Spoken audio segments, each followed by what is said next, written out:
Alrighty, how do I solve by completing the square? That is what this video is all about, ladies and gentlemen.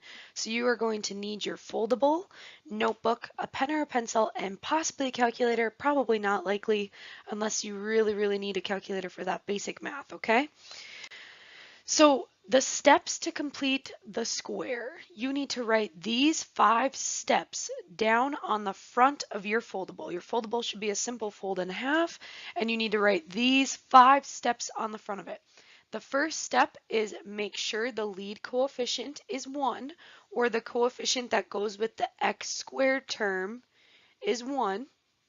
We need to move C to the other side. So the current C that exists in the problem, we're going to move him to the other side. Then we need to complete the square like we've done in the past where we find C. Remember, think back to those algebra tiles in the last video that we saw.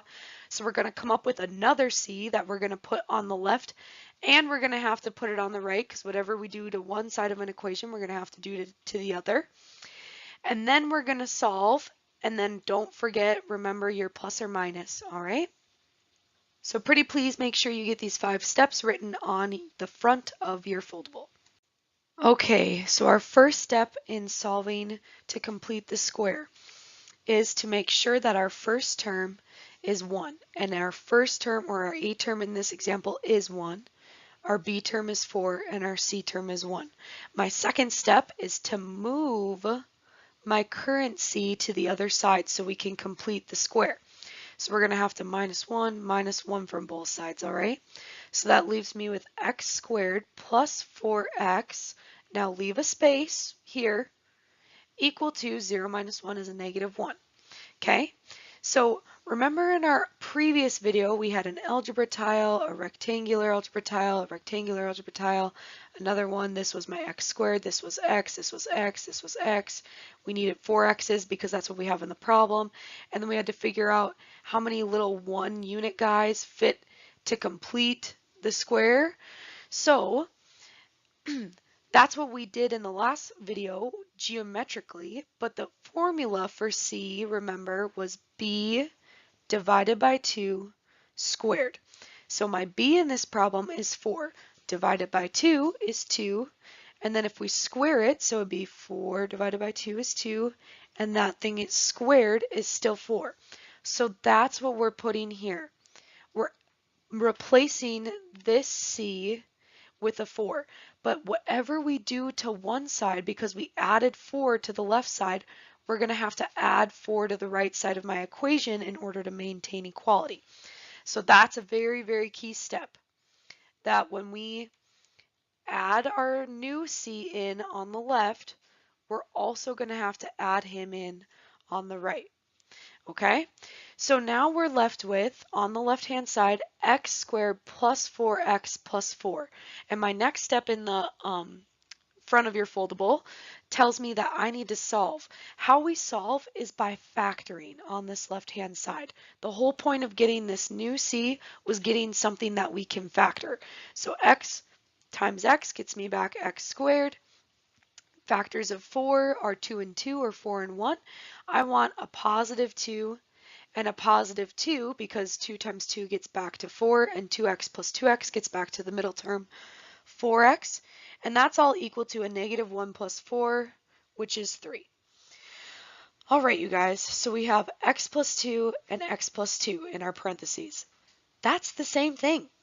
X plus 2 in the first set of parentheses is the same as x plus 2 in my right-hand set of parentheses. So we can rewrite that as x plus 2 squared, because when you take something times something, it's the same thing as saying that something is squared, right? So if we say 4 times 4 is 16, we can also say 4 squared is 16. So x plus 2 times x plus 2 is also the same thing as x plus 2 squared. So now we can solve this equation like we've been doing in the past. In order to get rid of the squared, we need to take the square root on both sides. That's going to cancel this. So we're left with x plus 2 is equal to plus or minus, that's the 5th step. Don't forget the plus or minus, square root of 3. And now we're going to subtract 2 to get x alone. So we get x on our left-hand side is equal to a negative 2 plus or minus the square root of 3. And those are my two solutions to the first problem.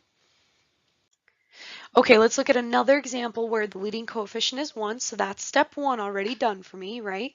So my a x squared bx plus c. My next step is to move my c over.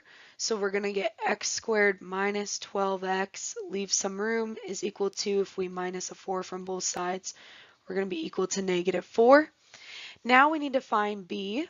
So remember, b is negative 12 divided by 2 squared is going to get me that new c term. So negative 12 divided by 2 is a negative 6, and that thing squared is 36. So we're going to add 36 in to the left, and whatever we do on the left, we're also going to have to do on the right.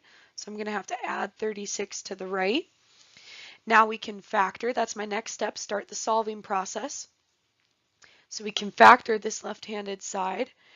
So we know x times x gets back to this x squared. Now we need to figure out factors of 36 that can add back to 12. So now we have to think of factors of 36, or things that can add to 36 and also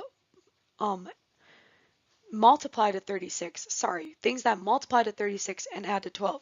So the factors of 36, I'm just going to do a little aside up here, are 36 and 1, 2 and 18, 3 and 12, and then 6 and 6. And so if we need two numbers to multiply to a positive but add to a negative, I'm going to want x minus 6 and x minus 6.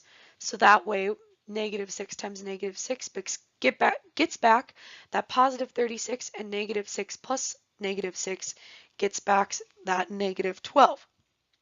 Okay, and then on my right hand side, we have a negative 4 plus 36, which is 32.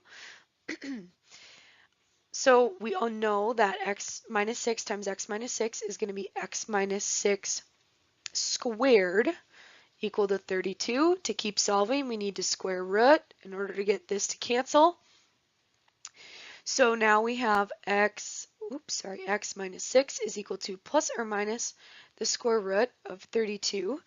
And we can break 32 down because 32 breaks down into the square root of 16 and the square root of 2. So we're going to have plus or minus square root of 16 and 2. And we know that the square root of 16 changes to 4 because it is 4. So we have plus or minus 4 times the square root of 2, and we still have this x minus 6 on the right hand side. So add 6. Add 6. My final answer is x is equal to 6 plus or minus 4 square roots of 2. That's number 2. Okay, so our last example for this video is one where the number in front of the x squared is not 1. All right, so we have 2x squared plus 8x plus 14 is equal to 0. But we can get it so that the first leading coefficient can be 1 because 2, 8, and 14 all have a 2 in common. So since I have an equation, let's divide a 2 out of everything. And if we do it to the left, we're also going to have to do it to the right. Okay, so 2 divided by 2 leaves me with x squared plus 4x plus 7. 0 divided by 2 is still 0. Okay, so now we carry on to step 2. We're going to have to move that 7 over. So we have x squared plus 4x is equal to negative 7. Remember, leave space for the new c. Okay, so now we need to find c. Remember, we use the little formula b divided by 2 squared. 4 divided by 2 is 2. Squared is plus 4. Now we have to factor the left-hand side. Oops, sorry, we always add the other 4. Whatever we added to the left, we're also going to have to add to the right. So now let's factor this left-hand side. We get x and x plus 2 plus 2. 2 times 2 gets back 4. 2 plus 2 also gets back 4, right? So then we're left with x plus 2 quantity squared is equal to negative 3. And now we square root in order to get that x alone. So we're left with x plus 2 is equal to, remember now, When you have a negative underneath a square root, it's no longer an error like a calculator tells you. Remember, this is I, okay? So plus or minus I times the square root of 3, because we can't break down the square root of 3 any farther. And then now, last but not least, we have to subtract 2 from both sides. So we get x is equal to negative 2 plus or minus I times the square root of 3. Remember, when we have an imaginary part and a real part, the real part comes first and the imaginary part comes second for complex numbers. So my final answer for this last problem is negative 2 plus or minus I times the square root of 3. Before I say goodbye, I just want to say that completing the square is going to be probably one of the harder ways to solve with factoring, and it's harder than factoring, and it's harder than just solving with the square root, because it's a combination of all those things and it's something new. So before I see you tomorrow, or before I see you next class, not necessarily tomorrow, I want you to finish the 3 problems in your foldable that we didn't go over in the video. And before, or at the beginning of the next class or the next time I see you, I will be checking your notes. First thing when you walk into the door, I'm going to ask you to open up your notebook and make sure that you did those 3 problems, and hopefully you did them correctly. And if you didn't, we have time in class to go over them. All right, so thank you, everybody. Thank you for taking such good notes, and make sure you get those 3 problems done.